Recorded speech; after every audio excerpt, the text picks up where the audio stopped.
네, 틀딱TV 시청자 여러분 안녕하십니까. 오늘 틀딱 초대석은 아주 귀한 손님을 모셨습니다.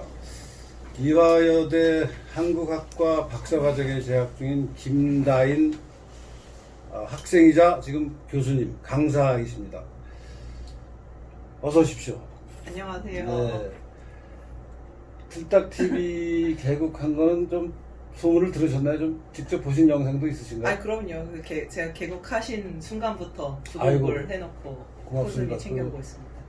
제가 억지로 막 카톡에다가 링크 보내고 했더니 그래도 신경을 써주셨네요. 네, 그럼요. TV 우리 유튜브를 잘 보셨으면 아마 기억하실지도 모르는데 이 틀딱 초대석의 취지는 우리 시청자들이 이 프로를 보고 우리 사회도 지금까지 잘 발전해 왔듯이 앞으로도 저 젊은이들을 보니까 우리나라도 희망이 있겠구나, 희망이 있구나 하는 생각을 전해줄 수 있는 분들을 모시는데 그런 분들이 이 세상에 얼마나 많겠습니까? 그렇지만 제가 모든 사람을 다 알 수 없으니까 제 주변에 그 젊은 사람들을 아는 대로 찾아서 그 중에 유망주를 모시는데 오늘은 세 번째 손님으로 모신 김다인 씨 환영합니다. 영광입니다. 시청자께 좀 한 말씀 해주시죠. 인사말로. 네, 안녕하세요. 저는 현재 이화여자대학교 한국학과 박사과정 재학 중인 김다인이라고 합니다. 그래서 제가 전공하고 있는 게 한국학과에서 한국문화 전공하고 있어서 현재는 다른 대학교에서 외국인 유학생들한테 한국어를 가르치는 일도 하고 있습니다. 네, 그 외국인들하고 어울리면 굉장히 재밌는 일이 많겠네요. 네, 아주 많이 있죠. 어서와 서울은 처음이지 뭐 그런 프로가 있던가요? 한국은 처음이지? 그런 프로 있다고 하는데 저는 보지는 못했는데 이제 외국인들이랑 같이 수업을 하면 재미있는 게 그 친구들은 선입견이 아예 없잖아요. 어떤 네. 한국에 대한. 약간의 환상이 있잖아요. 그러니까, 우리나라 언어를 배우러 오겠다는 외국인들은 한국에 대해서 뭔가 동경과 환상을 갖고 오는 것 같은데. 그게 이제 좀 학습자별로 구분이 되긴 하는데 좀 드라마를 보고 그런 환상을 갖고 있는 학생들도 있긴 있어요. 네. 근데 그런 학생들은 와서 좀 충격을 많이 받아요. 현실과 네. 이상이 달라서. 네, 너무 달라서. 한국은 막 오면 깨끗할 줄 알고 그랬는데 아니더라. 왜 이렇게 네. 사람들이 길에 침을 뱉느냐. 네. 사실 이런 것부터 해서 외국인 친구들이랑 얘기하면 오히려 사실 한국에서는 너무 모든 사안들이 다 정치 쟁점화돼 있어서 편가르기식의 좀 처음부터 의견을 정해놓는 게 있는데 외국인 친구들 그런 게 없으니까 오히려 그런 얘기할 때 저도 새로운 시각도 많이 배울 수 있고 재미있게 수업하고 있습니다. 차차 이제 지금 돌아가는 얘기는 차차 하고 우선 이 프로의 그 성격상 네. 본인이 우선 어느 정도 나이인지 좀 구체적으로 밝힐 수 있을까요? 아니면 몇십 대 초반, 중반, 후반 이 정도로라도 어느 정도는 좀 그 윤곽을 밝혀야 이렇게 뒤에 굳이 시청자들이 이렇게 말씀하시니까 되게 나이 많아갖고 그런 것처럼 그러니까 억울하고 밝히세요. 저는 1987년생입니다. 그럼 지금 정확하게 그냥 알아서 시청자분들께서 계산을 하실 거. 만 33이시면 아직 창창하시네요. 이 틀딱이랑 비교하니까 거의 반토막밖에 안 되시네. 축하합니다. 그러면은 33년이면 대학을 졸업하신 지는 대학은 꽤 됐네요, 지금. 그쵸, 제가 한 10년 가까이 되셨네. 2012년에 대학 졸업. 그러니까 대학을 졸업한 지 한 10년쯤 됐고 본래 출생은 어디? 저는 충남 부여에서 태어났어요.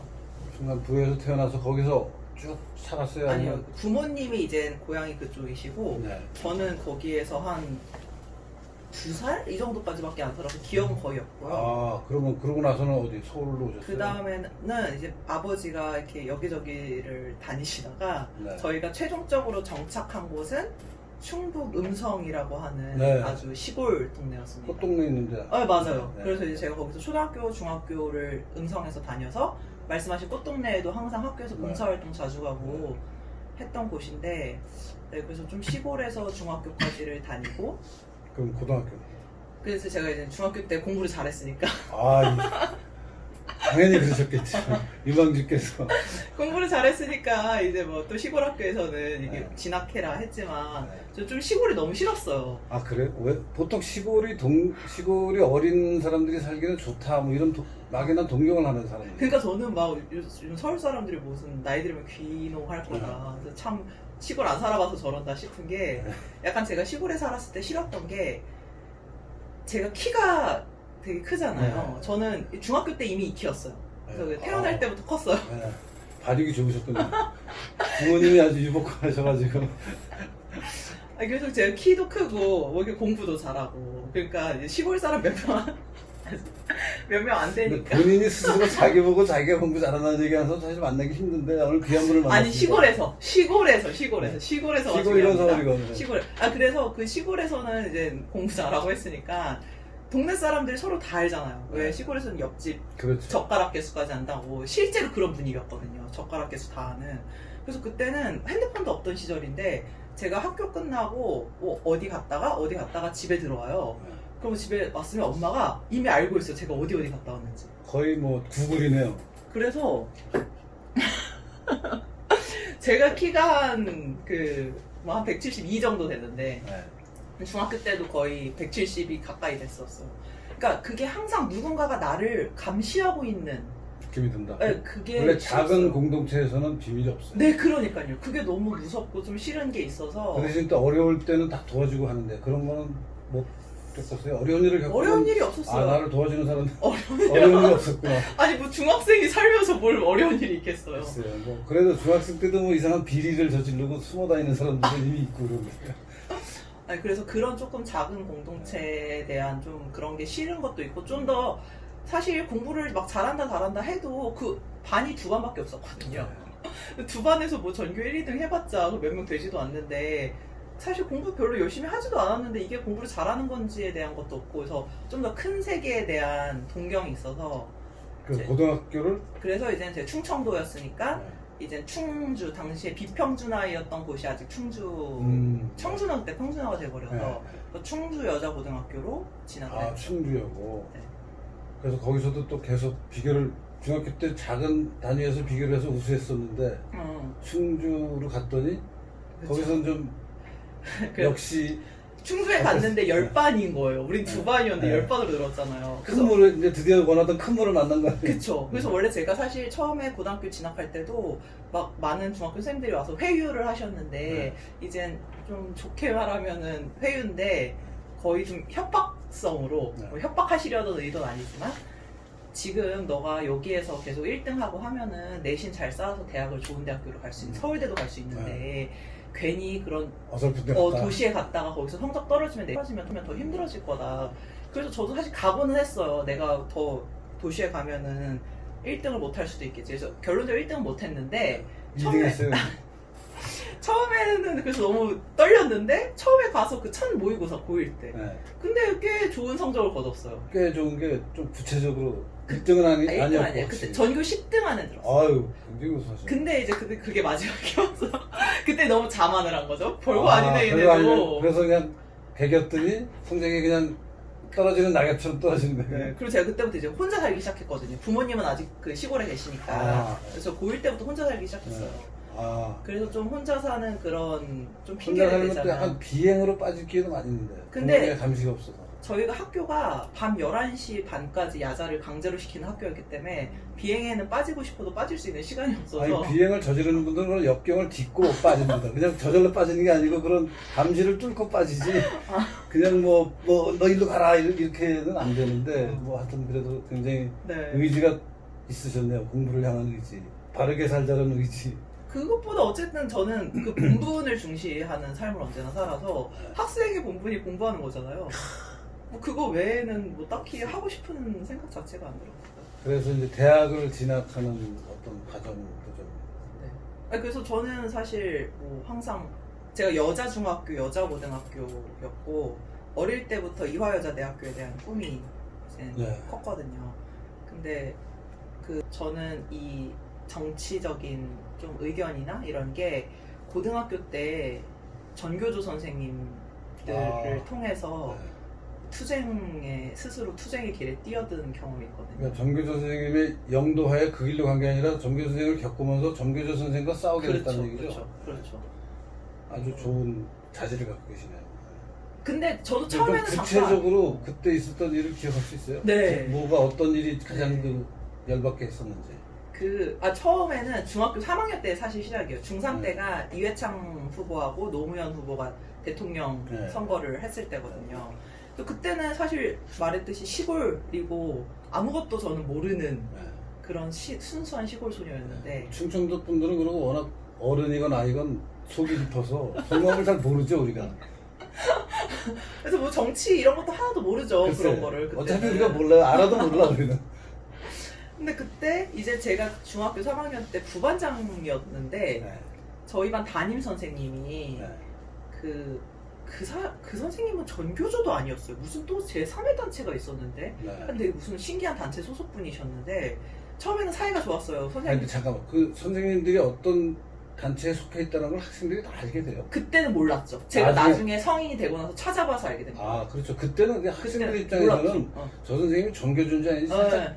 관심이 없잖아요. 그쵸. 그냥 수업에서 하는 말에는 우리가 신경을 써도 그쵸. 그 배경에 무슨 어떤 단체에 가입하고 정치 입장이 뭔지 이런 건 사실 잘 안 따지죠. 맞아요, 전혀. 학생 생활 때. 그런 상상조차를 못하죠. 그 그렇죠. 선생님들이 어디에 들어있고. 네. 그래서 미안합니다. 얘기를 끊어서. 근데 계속하세요. 이제 그 선생님이랑 이제 사이도 되게 친한 사이였고 했는데 아침에 조례 시간이 있지 않습니까? 근데 조례 시간에 이제 그 선거 시즌에 되면은 막 뭘 읽어주셨어요. 네. 약간 노무현의 어떤 찬양기 같은 거. 음. 또 노무현이 얼마나 이런 좋은 천사 같은 사람인지를 매 아침 시간마다 이제 반 학생들한테 연설을 해주셨어요. 바보 노무현을 막 그 그쵸. 장점으로 만드는. 그렇죠. 그때 약간 미라작으로. 바보보다 좀 되게 천사 느낌. 내가 받은 느낌은 천사다 노무현. 진짜. 그리고 이제 이회창은 악마다. 네. 딱 거의 이렇게 두 개로 나눠서 아, 그걸 중3 학생들한테 중3 담임 선생님. 조회 시간에. 조회 시간에. 그래서 저는 그때는 아무것도 모를 때니까 선생님 말은 그리고 다 맞다고 생각하는 그 기본적인 모범생 자질이 네. 있으니까. 그래서 그냥 그런가 보다. 그래서 저희가 심지어 저랑 저희 반 반장이랑 또 저희 반 뭐 이렇게 공부 잘하는 몇 명이 선생님 차를 타고 노무현이 청주에 유세 왔을 때 청주 유세장까지 같이 갔어요. 그래서 그때 노무현이 왜 그 돼지정통 모으기 네. 그랬잖아요. 그때 막 우리 돼지정통 모아갖고 막 거기 청주에 가갖고 노무현한테 주고. 그러니까 근데 그 정도로 그 선생님의 영향을 받고 있었는데 뭔가 이상하다는 생각을 하게 된 계기가 뭐예요? 그래서 이제 저도 제가 이렇게 행동까지 하게 되고 이 사람이 좋은 사람이고 네. 하니까 그럼 나도 한번 더 알아봐야겠다. 더 알고 싶잖아요. 네. 내가 지금 좋아하고 있는 거에 대해서. 근데 그때가 이제 때마침 그때 2002년이었으니까 막 인터넷 같은 것이 보급이 네. 많이 되기 네. 시작할 때였어요. 그래서 다음 카페 이런 게 성행하고 네. 그래서 저도 그때 이제 집에 있는 컴퓨터로 막 찾아보기 시작한 거죠. 네. 이회창이란 사람이 어떤 네. 사람인지. 근데 이회창이 너무 훌륭한 사람인 거예요. 찾아봤는데.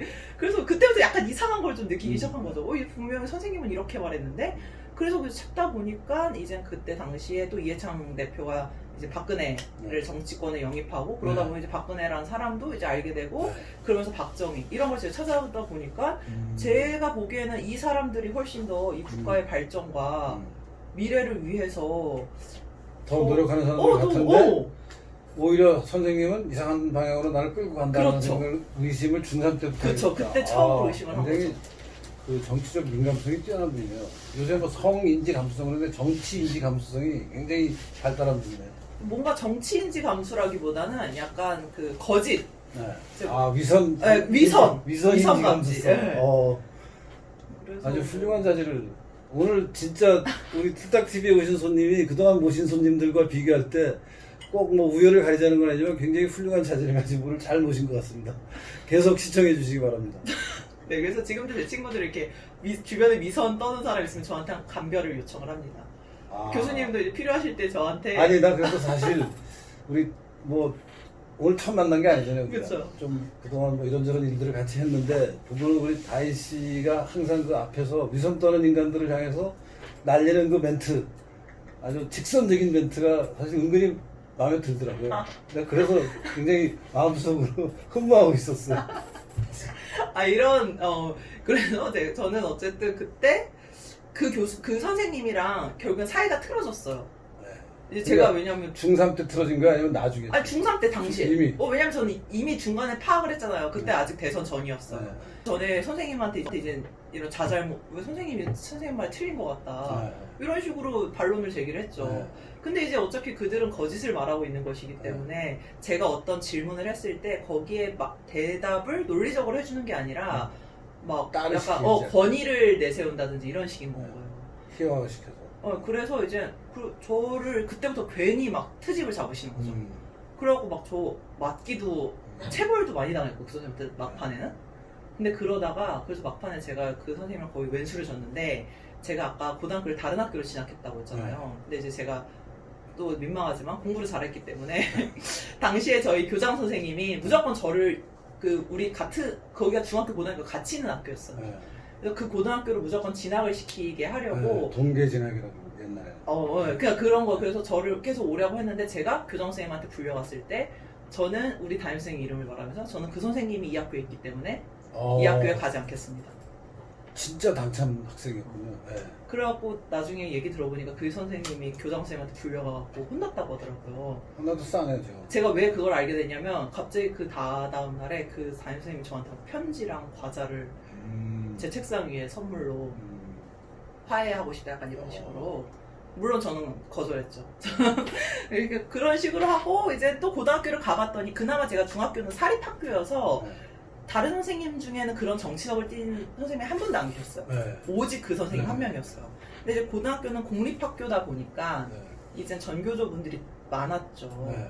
그래서 이제 고등학교 1학년 때 갔을 때 저는 이거 친구들한테도 가장 많이 말하는 에피소드긴 한데 그때 국어 선생님이 사설 노트를 쓰게 했어요. 그래서 신문에 있는 사설을 오려서 네. 그때까지만 해도 아직 사설의 한문이 병기가 될 시절이거든요. 그래서 이제 뭐 한자 공부도 하고 이제 모르는 단어도 찾고 이 문맥을 정리를 하고 뭐 의견을 정리하고 마지막으로 너의 의견은 어떤지 이런 걸 정리하는 노트를 만들게 하셨는데 저는 이제 그때 이미 조선일보를 자발적으로 구독을 하고 있을 때여서 당연히 조선일보 사설을 조선일보를 자발적으로 구독한다는 의미는 부모님도 조선일보를 보니까 나는 따라서 보게 됐다는 거예요? 아니면 부모님은 다른 신문을 보는데 나 조선일보 봐야겠다.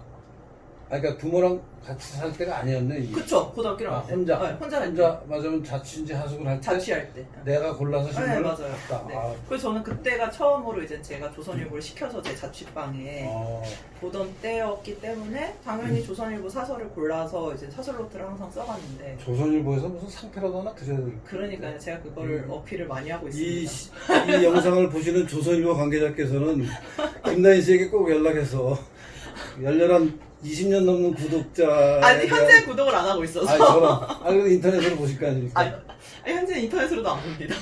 아니 뭐 실망한 게 얘기는 나중에 하죠. 조선일보에 실망한 얘기까지 다 하려면 너무 기니까 일단 그 정도로 정치적 감수성이 아주 앞서던 고등학생이었다. 그렇죠. 네. 그래서 이제 대학에 왔어요. 그러니까 정리하고는 중학교 때 여러 선생님 중에 특이한 분 한 분하고 좀 정치적 의견이 다르게 됐고 그걸 피해서 고등학교에 갔더니 거기는 더 하더라. 거긴 천국이었어요 진짜. 전교조 천국이더라. 그래서 그럼에도 불구하고 공부는 잘 열심히 해서 네. 이제 서울에 있는 대학으로 왔어요. 네. 그래서 이제 서울 대학 생활은 어땠어요? 근데 이게 그때 제가 고등학교 다니면서 그래서 선생님들이랑 투쟁을 많이 했어요. 네. 각계전투처럼. 네.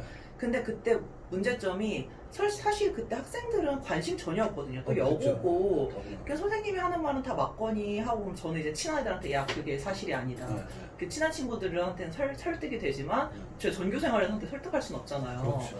이제 그게 안 그래도 계속 문제점이다라고 생각을 하고 있었는데 특히 제가 또 고등학교 때는 빅 이슈가 노무현 대통령 탄핵 사태가 있었거든요. 네. 그래서 이제 뭐 그런 걸 막 선생님이 약간 애들을 은연중에 그런 방향으로 몰고 가는 게 문제라고 네. 생각을 하다가 대학교에 왔는데 이거는 뭐 대학교 학생회는 이제 뭐 이미 저쪽에 전문. 더 거기는 그거는 오래됐죠. 네. 대학은. 그래서 그 대학 생활을 어떻게? 그러면 그 분위기에 피해서 혼자 잠수를 타고 뭐 히키코모리 생활했지 아니면 뭐. 또 그렇지는 않을 것 같잖아요 성격이. 네. 그래서 뭐 처음에도 뭐 새내기 배움터라고 이제 네. 세터에 갔을 때도 학생회장 과대들이 막 방 돌면서 네. 술 따라주면서 말씀 같은 걸 해주신단 네. 말이에요 새내기한테. 네. 막 그때도 막 그냥 한나라당 나쁜 사람이다 별로 요를 말하면 그러면 제가 듣고 있다가 저 근데 지금 이뭐 한나라당에서 이렇게 말씀하셨는데 네.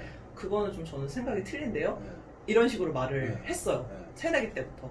근데 이제 그러면은 그때 학생회들은 항상 대답이 다음에 시간 될 때 우리 그 학생회 거기 찾아오면은 우리 학우분과 깊은 이야기를 할 수 있을 거다.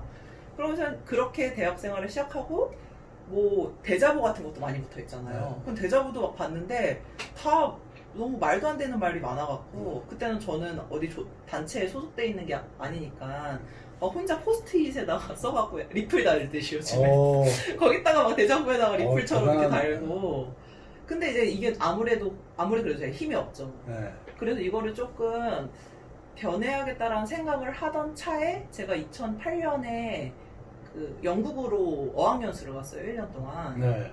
근데 그러면 그때가 대학 생활을 마칠 때? 아니요. 그때가 이제 2학년까지 다녔어요. 2학년 마치고. 네. 그러고서는 1년 2008년 갔는데 그때가 이제 바로 그 유명한 광우병 때. 사태가. 그래서 영국도 그때 광우병이 있었죠, 한 사람이. 영국에서 그러니까 원래 영국에서 시작된 거예요. 거잖아요. 영국에서 한 사람이 죽어서 광우병이 난리가 나기 시작한 거예요. 그러니까요. 네. 근데 아니 영국에서는 전혀 그런 거 없었어요. 그렇지, 아니야. 우리나라밖에 없어요. 그러니까 우리나라밖에 없었죠. 근데 그 와중에서도 영국에서 유학하고 있는 한국 사람 중에서도 또 그 난리를 친다. 네, 막 제가 한국 라면 먹고 있으면 너 그 라면에도 다 그 아. 광우병이 들어가 있기 그 때문에 라면 스프에 소 뼈가 들어가서 어쩌고 저쩌고 해서 뭐 3년 안에 죽는 맞죠. 뇌성성 구멍. 그쵸.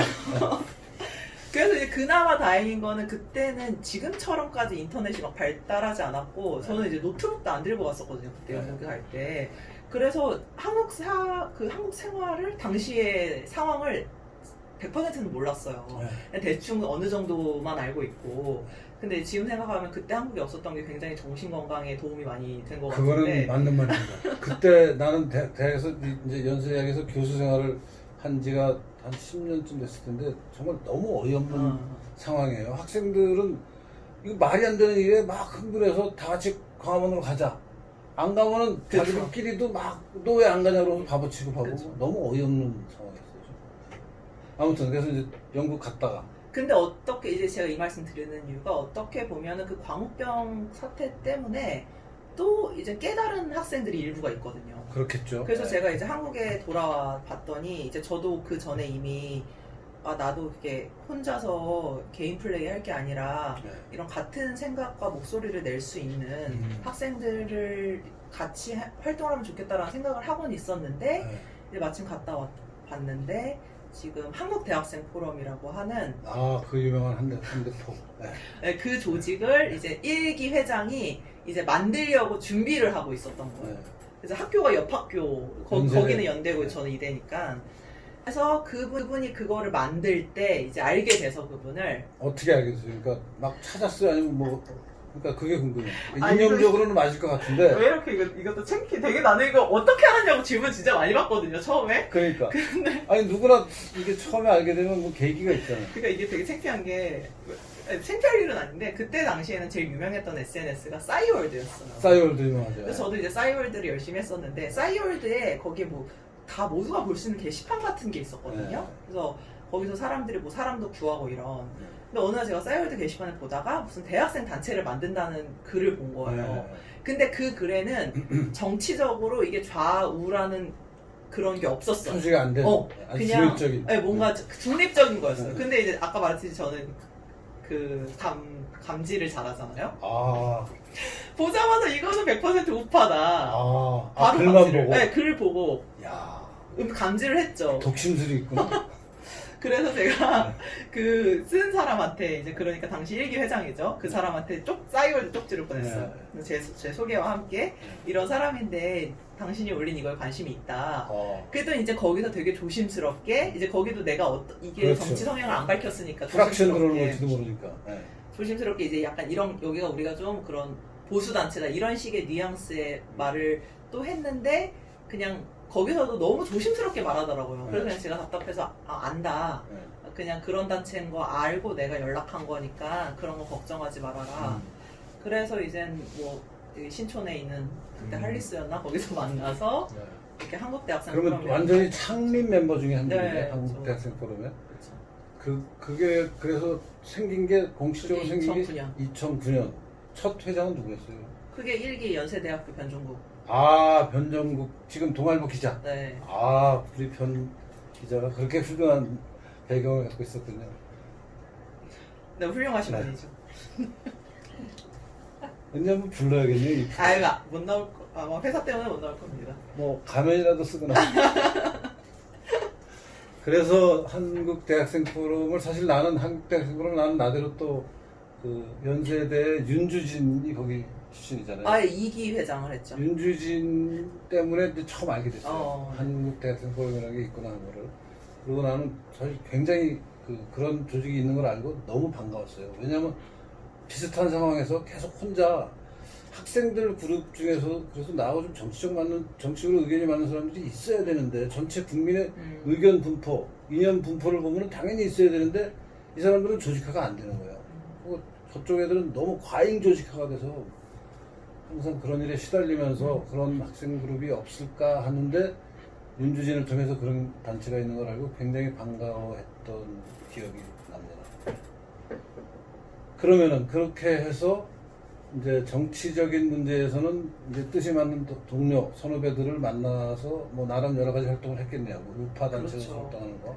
그리고 또 워낙 언변도 좋고 인물도 좋고 해서 뭐 활동이 아주 많으셨겠네요. 그때, 그러니까 저희 한대포는 그 기수제로 하고 있어서 이렇게 그렇겠죠. 1기, 2기 회장 1년씩. 그래서 저도 그냥 그때 한 1, 2년 정도 네. 활동했고 그 다음에 제가 일본으로 교환학생을 가서 네. 일본으로는 또 그러면 몇 학년 때 간 거예요? 교환학생은 저쪽에서 공부한 게 학점이 이쪽에 인정이 되고 그런 걸 교환학생이에요? 네, 맞아요. 어느 학교에 갔는지 그 모르겠어요. 아오야마가쿠인이라고 시부야랑 오모테산도 사이에 있는 아이고 어딘지 잘 모르겠는데. 명문입니다. 네, 명문입니다. 제가 그때 갈 수 있는 학교 중에 가장 명문이었습니다. 일본말을 그럼 그때부터 잘했어요? 원래 아니에요. 제가 원래 네. 일본에 대해 관심도 하나도 없고 아예 몰랐어요, 일본을. 네. 근데 아까 그 2008년에 영국에 갔을 때 제가 옥스포드에 살고 있었는데 거기에 한국 사람은 별로 없고 일본 사람이 많았거든요. 옥스포드라는 게 그 옥스포드 대학 있는 그 네, 그 시티. 그 셔라 그러죠 거기 옥스포드 셔라 그러는데 그냥 옥스포드 행정 단위가 셔 SHIRE라는 게 붙어요 거기. 나도 영국에 살았어요. 근데 주소 쓸 때 그냥 옥스포드만 쓰던데? 그러니까 그렇긴 한데 사실 나도 옥스포드 대학의 교환 교수를 1년 했어요. 아, 맞아요. 맞아요. 97년, 98년 하여튼. 네. 그래서 나도 옥스포드 좀 알아요. 저는 잘 뭐- 모릅니다. 아니, 잘 모릅니다. 아니 그래서 다시 이제 거기 사는 게 일본 생활하고 어떻게 연결되는 거예요? 제가 그래서 그때 근데 사실 너무 충격을 받았던 게 네. 제가 원래 그 아무도 부여하지 않은 소명의식이 있었어요. 약간 애국심과 이 그거는 나라를 보니까 뭐 중학교 때부터 이제 네. 소질이 발견되기 네. 시작했던데. 네. 그래서 이제 그거를 계속 혼자만 개발해 와서 뭔가 애국심과 막 우리나라에 대한 자부심. 네. 사실 이렇게 전 세계 교수님 이 책에도 나오지만 네. 유례 없이 네. 성장을 이룬 국가가 없지 않습니까? 그렇죠. 그래서 나는 이 한국이라는 나라에 대해 엄청 자부심을 갖고 있었는데 네. 제가 처음에 영국의 런던에 도착해서 옥스포드 갈 때 택시를 타고 갔는데 어이구 좀 많이 쓰셨겠네. 그 버스 있는데 그 저쪽 끝에 가면. 아니 초행길이니까 모르니까 그냥 택시를 어쨌든 타고 네. 갔는데 네. 택시 타갖고 그 기사가 이제 제가 동양 여자니까 네. 어디서 왔냐고 물어봐서 그냥 제가 처음에는 코리아라고 대답을 했어요. 네. 그랬더니 노스에서. 오, 그러는 저는 그걸 너무 충격받아갖고 너는 네가 살면서 노스코리안을 볼 일이 없다 막 이렇게 혼자 열번을 토했었죠. 근데 이제 그거는 시작에 불과했던 게 그 영국 사람들은 한국을 모르더라고 전혀. 모르죠. 그리고 그 런던 히드로 공항에도 한국 광고가 붙어 있는데 베이징에서 45분 한국 광고가. 그러니까 이게 베이징이 중심이지 한국이 중심이야. 네, 한국을 목적지로 할 건 아닌 걸 이미 아니까 베이징에 올 사람이 있으면은 온 김에라도 좀 들려라 이런 전술이었던 거예요. 그래서 그 뒤로도 같이 일본 친구들 사귀어서 어디 돌아다니고 하다 보면은 그러니까 옥스퍼드에서 일본 친구들을 좀 사귀게 사귀면서 된 거죠. 일본에 대한 호기심이 생기게 된 거예요? 그 일본에 대해 근데 호기심이 생기게 된 이유가 저는 그때까지 여느 한국인처럼 뭐 한국이나 일본이나 뭐 거리도 비슷하 옆에 있고 비슷한 수준의 국가라고 생각했는데 그 영국에서 바라보는 일본과 한국의 그 차이라는 거는 뭐 하늘과 땅 이상의 그렇죠. 네, 그렇죠. 그리고 심지어 그때 당시에 맨유에 박지성이 뛰고 있을 때였어요.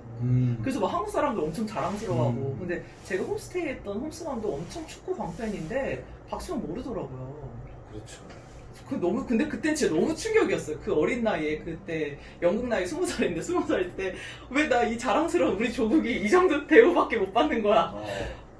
그래서 그때 일본이란 나라는 어떤 나라길래 네. 왜 이렇게 천지 차이에 네. 우리가 지금 대우를 받고 있는 것일까? 라고 해서 그때부터 좀 일본이란 나라에 관심이 생겨서 그래서 이제 일본에 교환학생을 가기로는 했는데 그러면 그렇게 가기 위해서 일본어도 공부를 미리 했어요? 그래서 아니, 이제 가기 전에 그 일본 교환학생 가기 전에 어차피 시험을 봐야 되니까 네. 일본어 시험을 그 전에 이제 잠깐 공부를 하고 갔죠. 그래서 잠깐 해도 되는 거예요? 다른 사람들보다 더 잘하는 거예요? 잠깐 해도? 굉장히 훌륭한 자질을 갖고 계신 분이네. 제가 아까 말은 못했는데 한자를 그렇죠. 예. 제가 나중에 그 사학과로 전과를 했거든요. 그래서 컴퓨터공학 하다가 네, 역사학과로? 네. 어휴. 그리고 이제 정외과는 부전공을 하고 있고 네. 그러니까 정외과만 하다 보니까 사학을 역사를 알아야 된다는 생각이 돼서 원래도 어릴 때부터 한자를 좋아했고 좀 사학을 공부하고 있어서 한자를 남들보다 많이 아는 편이었어요. 또래에서. 예, 예. 그러니까 이제 일본어도 한자가 기반이니까 그렇죠. 시험은 금방 합격을 했어요. 근데 말은 못하는 거죠.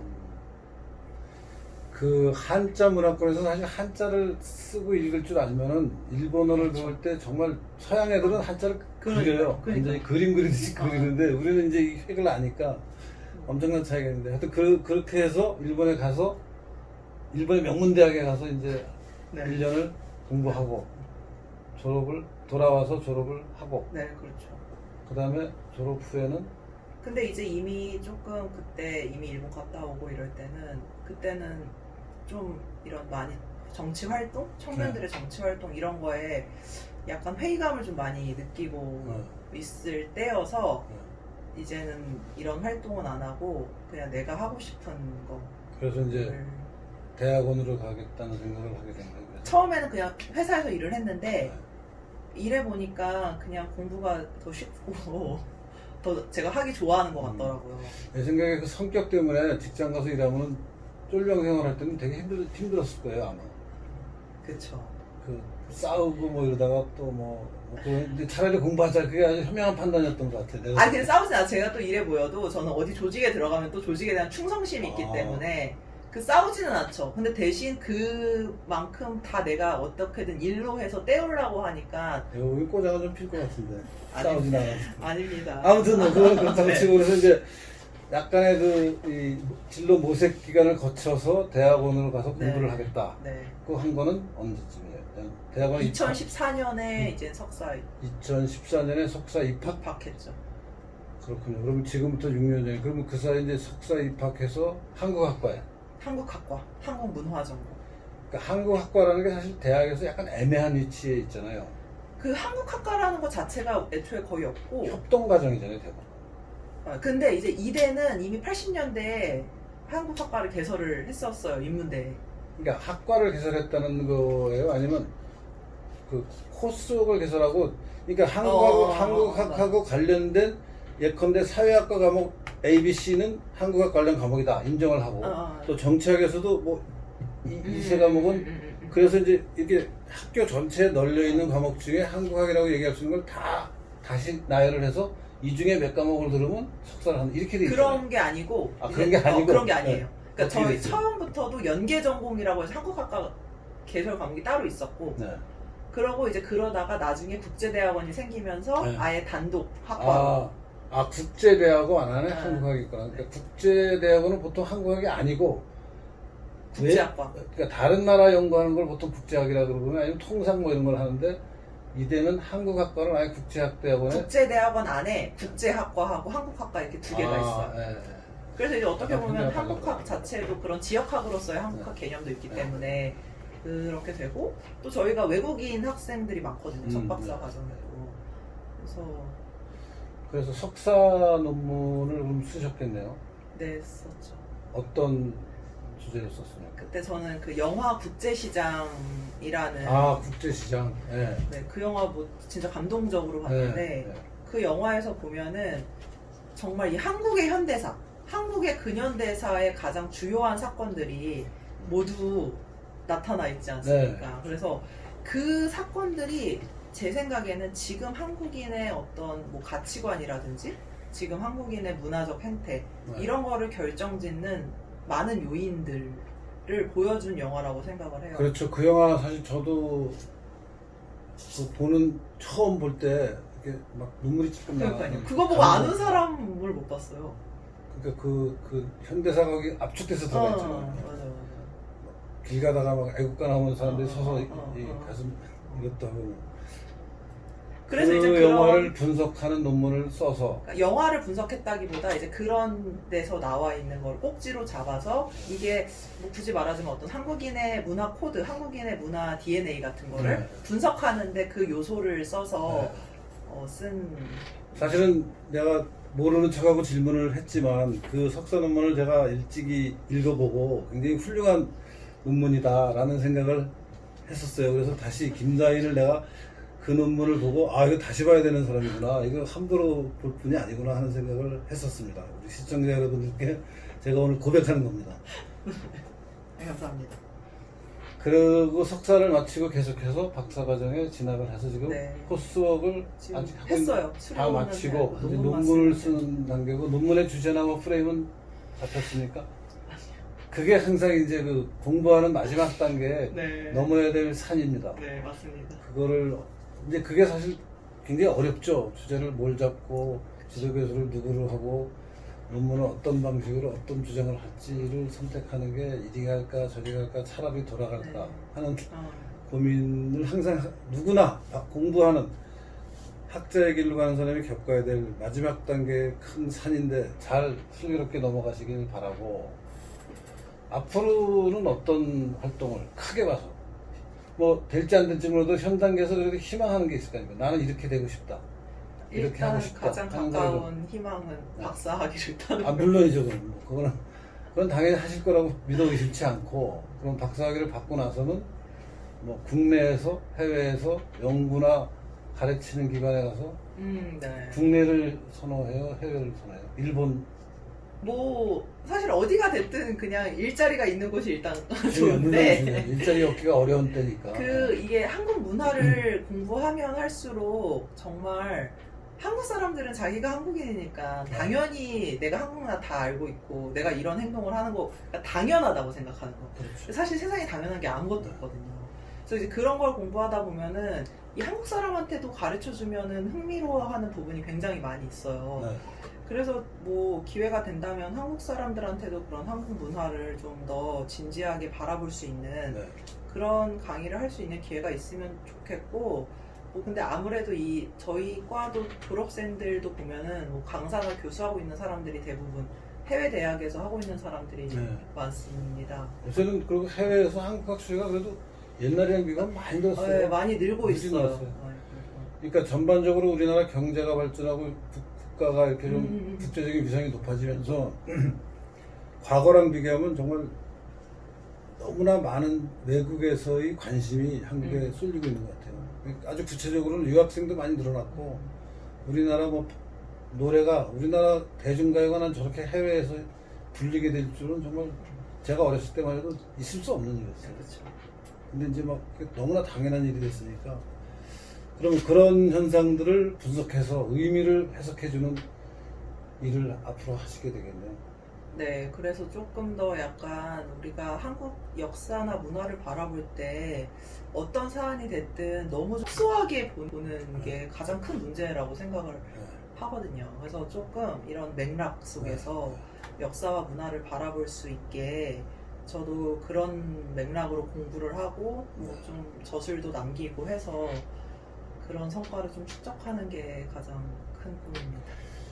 그래서 오늘 시청자 여러분들 들어서 아시게 됐겠지만, 이런 젊은이들이 앞으로 우리나라를 이끌어 나가면은 지금까지 우리가 세계에 자랑하던 어떤 발전의 역사랄까요? 하는 것을 이어나갈 수 있지 않을까 합니다. 이런 분들이 좀 쭉쭉 뻗어나갈 수 있게 우리 시청자 여러분들이 좀 많이 관심도 가져주시고 도와주시면 좋겠습니다. 마지막으로 인사말 한번 하시죠. 우리 틀딱TV 시청자들이 의외로 틀딱들이 없고 젊은 사람들이 많습니다. 라고 언제나 말씀을 하시더라고요. 아니 실제 그 커뮤니티에 올린 통계 자료를 보면은 전체 물론 구독자 수가 아직 너무 일천해서 구독자 수가 많지는 않지만 전체를 100%를 봤을 때 한 2,000명 되는 구독자의 구성이 10대가 10%쯤 있고 20대 30대가 각각 20% 40대도 20%, 그 다음에 이제 50대 60대가 조금씩 있는데 구성이 제일 많은 게 20대 30대 40대예요. 자랑이라면 자랑입니다. 그러니까 저도 평소에 교수님 정말 좋아하고 존경하는 분인데 이유가 많이 있지만 이렇게 또 틀딱TV 개국하신 지 얼마 안 됐는데 이런 또 젊은이들 불러서 특별한 초대석을 이제 구성하시는 것 자체가 또 이런 언제나 젊은이들과 소통하려는 마음 아니십니까? 그렇게 말씀해 주시니까 감사합니다. 네, 그래서 이런 틀딱TV가 앞으로 더 흥했으면 좋겠고 이젠 많은 주위 분들께 구독을 부탁드립니다.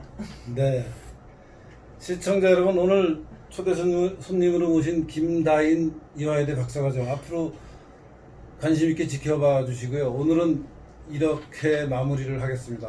시청해 주셔서 감사합니다. 틀딱